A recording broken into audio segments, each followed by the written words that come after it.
সবাইকে তো শুটিং করা শিখতে হবে।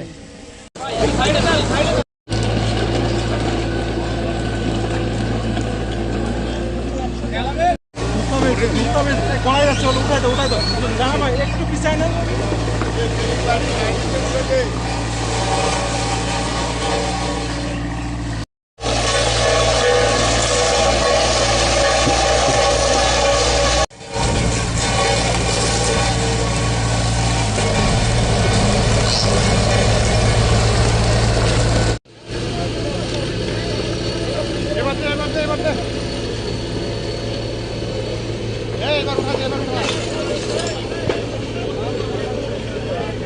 উঠা দাও ভিতরে দিয়ে দাও।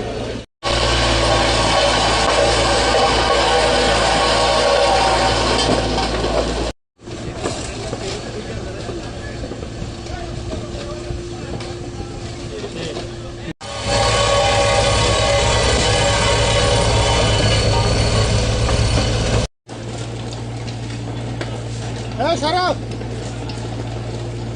ধ্বংস লং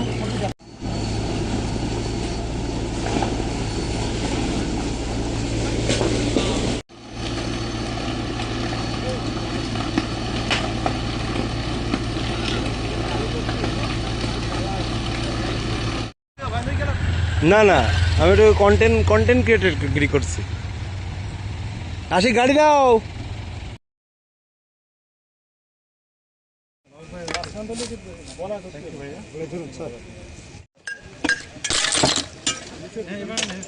আমাদের এই কুষ্টিয়া সেক্টর 300 কিলোমিটার সীমান্ত জুড়ে বিস্তৃত। কুষ্টিয়া সেক্টরে 3টি ব্যাটালিয়ন কাজ করছে। 3টি ব্যাটালিয়নের মধ্যে আজকে আপনারা দেখতে পাচ্ছেন একটি ব্যাটালিয়নের মাদকদ্রব্য ধ্বংসের জন্য যেই সংগ্রহ করেছে প্রায় 3 কোটি টাকার উপরে, 3 কোটি প্লাস। তো আমাদের এই কার্যক্রম অব্যাহত থাকবে। আমরা সীমান্তে ডে অ্যান্ড নাইট কন্টিনিউয়াসলি কাজ করে যাচ্ছি। আর আমরা চেষ্টা করছি এই সিজারের পরিমাণ বৃদ্ধি করার জন্য। তারই অংশ হিসেবে আমরা সীমান্তের বিভিন্ন স্থানে যদি নতুন বিওপি করতে হয় সেগুলোর জন্য চেষ্টা করছি। সেই ক্ষেত্রে আমরা মেহেরপুর ব্যাটালিয়ন প্রতিষ্ঠা করার চেষ্টা করছি।